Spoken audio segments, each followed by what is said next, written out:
এই সূরার শুরুতেই তাব্বাত ইয়াদা আবি লাহাবি ওয়া তাব। তাব্বাত শব্দের অর্থ হলো ধ্বংস হোক, সে ধ্বংস হোক। ইয়াদা তার দুই হাত, আবি লাহাব আবু লাহাবের অর্থ হলো যে আবু লাহাবের দুই হাত ধ্বংস হোক। আমরা যে সূরা লাহাবটা তেলাওয়াত করি, তাব্বাত ইয়াদা আবি লাহাবি ওয়া তাব, এটা সরল অর্থ হলো যে আবু লাহাবের দুই হাত ধ্বংস হোক। এর পরের অংশে বলতেছে অতাব্বা, বলে শুধু দুই হাত নয়, সে নিজেও ধ্বংস হোক। কেন আল্লাহ রাব্বুল আলামিন তার হাতকে ধ্বংস করার কথা বললেন?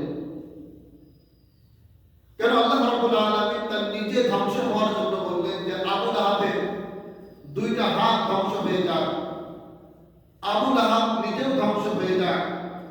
কেন আল্লাহ রাব্বুল আলামিন এই সূরার মধ্যে এই কথা বললেন? প্রথম আয়াতের মধ্যে রাসূল সাল্লাল্লাহু আলাইহি ওয়াসাল্লাম বাদহা নামক পাহাড়ে উঠে রাসূল সাল্লাল্লাহু আলাইহি ওয়াসাল্লাম কুরাইশদেরকে ডাকতে থাকেন। কুরাইশদের কেমন ভাবে ডাকতে থাকে, ইয়া সাবাহা ইয়া সাবাহা, এইভাবে রাসূল সাল্লাল্লাহু আলাইহি ওয়াসাল্লাম পাহাড়ের উপর উঠে এইভাবে করে ডাকতে থাকে। কিছু সময়ের মধ্যে কুরাইশের সমস্ত লোক যখন একত্রিত হয়ে গেল, কুরাইশের সমস্ত লোক একত্রিত হয়ে আল্লাহ রাসূল সাল্লাল্লাহু আলাইহি ওয়াসাল্লামকে প্রশ্ন করলেন, হে মুহাম্মদ সাল্লাল্লাহু আলাইহি ওয়াসাল্লাম, তোমার কি হয়েছে? তুমি কেন ইয়া সাবাহা ইয়া সাবাহা বলে চিৎকার করতেছো?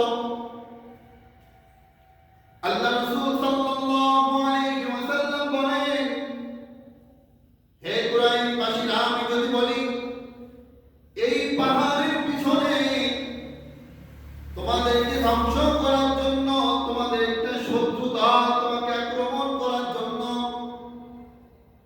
একটা শত্রু দল এই পাহাড়ের পিছনে রয়েছে, তাহলে কি তোমরা আমার কথা কি তোমরা বিশ্বাস করবে? সমস্ত কুরাইশবাসীরা এক বাক্যে বলে উঠল, হে মুহাম্মদ সাল্লাল্লাহু আলাইহি ওয়াসাল্লাম, তোমার জবান থেকে আজ পর্যন্ত আমরা কখনো মিথ্যা কথা কখনো শুনি নাই। আমরা কুরাইশবাসীরা তোমাকে আল আমিন উপাধি দিয়েছি। আল আমিন শব্দের অর্থ হলো বিশ্বাসী। তোমার মধ্যে আমরা এমন বিশ্বাস পেয়েছি, তুমি আমানতের খেয়ানত তুমি করো না, তোমার জবান দিয়ে একটা কথাও মিথ্যা কথা বের হয় না, তোমার জবান থেকে একটা কথা মিথ্যা কথা বের হয় না, তুমি আমানতের খেয়ানত করো না। আমরা কুরাইশবাসীরা সমস্ত লোক একটা উপাধি তোমাকে দিয়েছি, তুমি হলো আল আমিন। সুবহানাল্লাহ। যে ব্যক্তি ধর্ম অন্য ধর্মের অবলম্বী, সে রাসূলকে আল আমিন বলে জানে, যে রাসূল সাল্লাল্লাহু আলাইহি ওয়াসাল্লাম কখনো মিথ্যা কথা বলে না, রাসূলের জবান থেকে কখনো মিথ্যা কথা বের হয় না। এই কথাগুলো কুরাইশবাসীরাই বলেছে। আপনি আমানতের খেয়ানত করেন না, আমরা আজ পর্যন্ত আপনাকে আমানতের খেয়ানত করতে দেখিনি। আল্লাহ রাসূল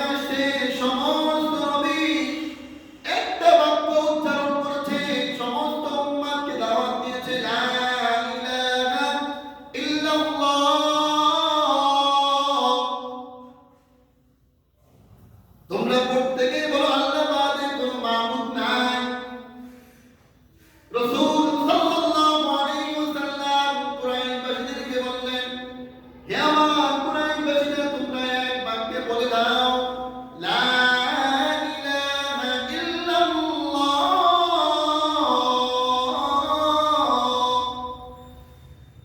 মুহাম্মাদুর রাসূলুল্লাহ। তোমরা এক বাক্যে বলে ফেলো। রাসূল সাল্লাল্লাহু আলাইহি ওয়াসাল্লাম যখন এই কথাগুলো যখন বলতেছিলেন, রাসূল সাল্লাল্লাহু আলাইহি ওয়াসাল্লামের আপন চাচা আবু লাহাব এবার ডাক দিয়ে বললেন, তাব্বা লাকা আলিহানা লিজামাতানা। রাসূল সাল্লাল্লাহু আলাইহি ওয়াসাল্লামের চাচা এবার বলতে থাকলেন, হে মুহাম্মদ সাল্লাল্লাহু আলাইহি ওয়াসাল্লাম, তুমি কি আমাদেরকে এই জন্য একত্রিত করেছো? তুমি কি এই জন্য আমাদেরকে এখানে একত্রিত করেছো এই কালিমার দাওয়াত দেওয়ার জন্য?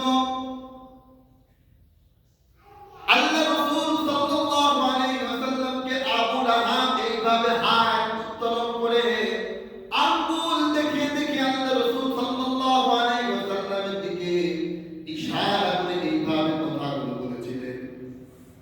কিভাবে? আঙ্গুলগুলো এইভাবে ইশারা করে বলেছিলেন যে তাবারাকা আলিহাদা লিজামাতানা। তুমি কি আমাদেরকে এই জন্য এখানে একত্রিত করেছো? এইভাবে আঙ্গুল নাড়িয়ে নাড়িয়ে লোকজন তাকে ধিক্কার দেওয়া শুরু করলেন। লোকজন যখন চলে যাচ্ছিলেন, তাদের মুখে একটা কথা বারবার উচ্চারণ হচ্ছিল, তাব্বা লাকা সাইরাল ইয়াউম, তাব্বা লাকা সাইরাল ইয়াউম। প্রত্যেকটা লোক এবং তার চাচা আবু লাহাব এই কথাটা বারবার বলতেছিলেন, তোমার প্রতি সারাদিন অভিশাপ। রাসূলকে অভিশাপ দিচ্ছিলেন। কুরাইশবাসীরা বলতেছিলেন, তাব্বা লাকা, এইভাবে করে প্রত্যেকটা লোক এই কথা, এই বাক্যটা বারবার বলতেছিলেন, তাব্বা লাকা সাইরাল ইয়াউম, তোমার প্রতি অভিশাপ। তুমি আমাদের দুনিয়ার সমস্ত কাজ ফেলে রেখে তুমি আমাদের এখানে একত্রিত করেছো। তাব্বা লাকা সাইরাল ইয়াউম, তোমার জন্য সারাদিন অভিশাপ। এই জন্য আল্লাহ রাব্বুল আলামিন সূরা লাহাবের মধ্যে 1 নম্বর আয়াত বললেন, তাব্বাত ইয়াদা আবি লাহাবিন ওয়া তাব। ধ্বংস হোক আবু লাহাব, আবু লাহাবের দুই হাত ধ্বংস হোক। কেন দুই হাতের কথা আল্লাহ রাব্বুল আলামিন বললেন? রাসূল সাল্লাল্লাহু আলাইহি ওয়াসাল্লামের দিকে এইভাবে হাত ইশারা করে বলেছিলেন, হে মুহাম্মদ, তুমি কি আমাদেরকে এই জন্য এখানে একত্রিত করেছো?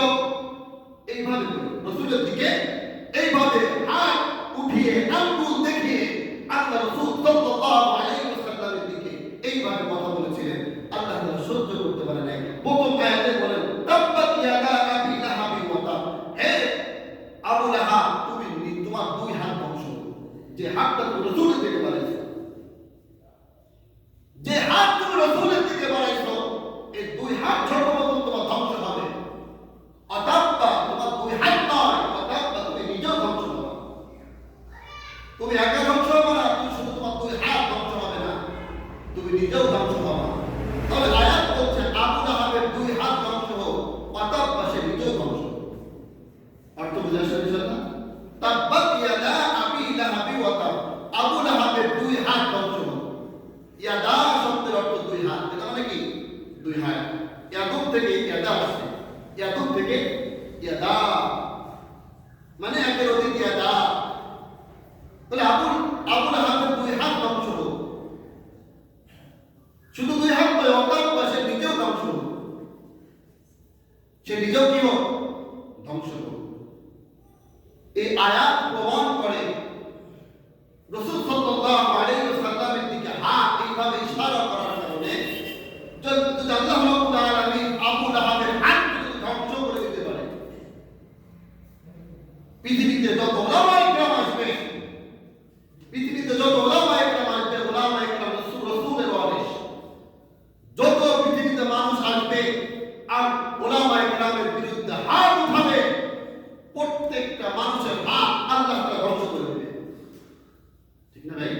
আয়াত প্রমাণ করতেছে তুমি রাসূলের দিকে হাত বাড়ালে, রাসূলের বিপক্ষে তুমি কথা বলেছো, আল্লাহ তাআলা সত্য করতে পারে নাই। সূরা লাহাব অবতীর্ণ করে দিয়েছেন, তাব্বাত ইয়াদা আবি লাহাবি ওয়া তাব। তুমি ব্রেন দিয়ে চিন্তা করো ওলামায়ে কেরামের ধ্বংস করার জন্য। তুমি ব্রেন দিয়ে চিন্তা করো ওলামায়ে কেরামকে ইবাদত শিকায়ত করার জন্য। ভালো করে জেনে রাখো, আল্লাহ পাক যদি ইচ্ছা করে তোমার ব্রেনের মধ্যে তোমার ব্রেন ক্যান্সার হতে পারে। বিগত দিনে যত কাফের বেঈমান, যত কাফের বেঈমান ওলামায়ে কেরামের বিরুদ্ধে কথা বলেছে, আল্লাহ তাআলা বড় বড় গাদ্দারকে আল্লাহ তাআলা তাদেরকে ধ্বংস করে দিয়েছে। ফিরাউন এত বড় ক্ষমতাশীল, আল্লাহ তাদেরকে ধ্বংস করে দিয়েছে। হামান, কারণ যত বড় কাফের ছিল, আল্লাহ তাআলা নিমিষে তাদেরকে ধ্বংস করে দিয়েছে। এখন এই বিষয়গুলো যদি আমরা দেখেও যদি আমাদের মধ্যে যদি হুঁশ না আসে, আমরা ওলামায়ে কেরামের সাথে যদি বেয়াদবি করি, আল্লাহ তাআলা বিগত ইতিহাসকে সাক্ষী রেখে তোমাদেরকে হুঁশিয়ার করতে চায়, তোমরা ওলামায়ে কেরামের সাথে বেয়াদবি করো না। ভালো করে শুনে রাখো, সূরা লাহাবের তাফসীর।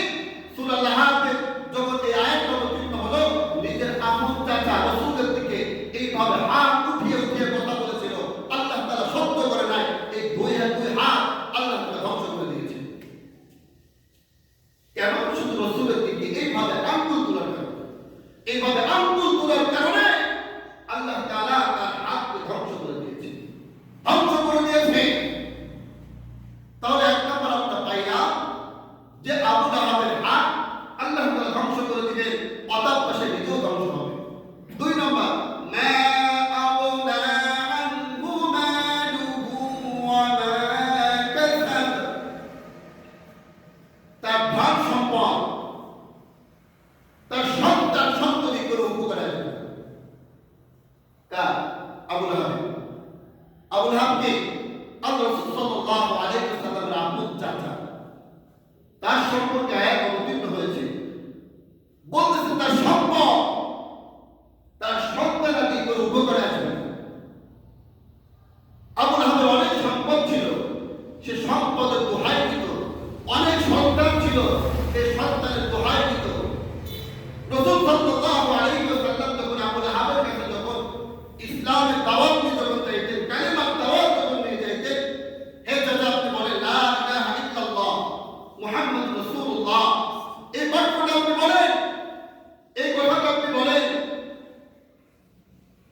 আবু লাহাব বলতো, যদি কিয়ামত যদি সত্যি যদি হয়, যদি কিয়ামত যদি সত্যি যদি হয়, তাহলে আমার যে অর্থ আছে, আমার যে অর্থ রয়েছে, আমি আল্লাহর দরবারে আল্লাহকে ফিরিয়ে দিই।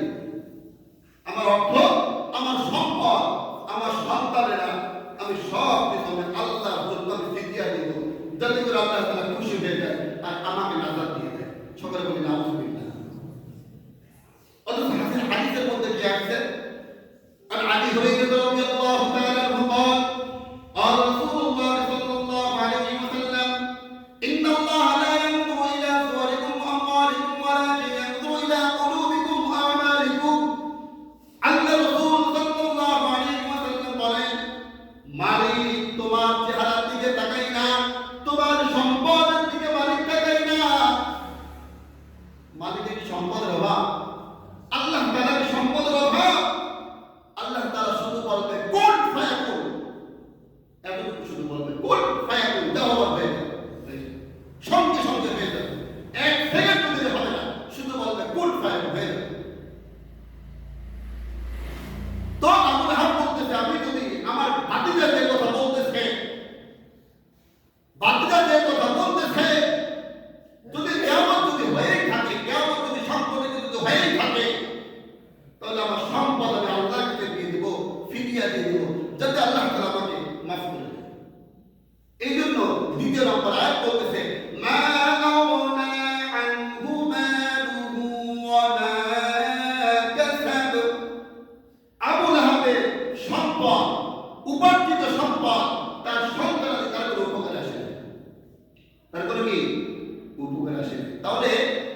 সম্পদের দোহায় অনেক রাজা বাচ্চা দিয়েছে, ক্ষমতার দোহায় অনেক রাজা বাচ্চা দিয়েছে।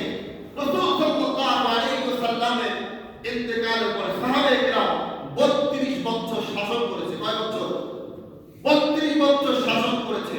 32 বছর।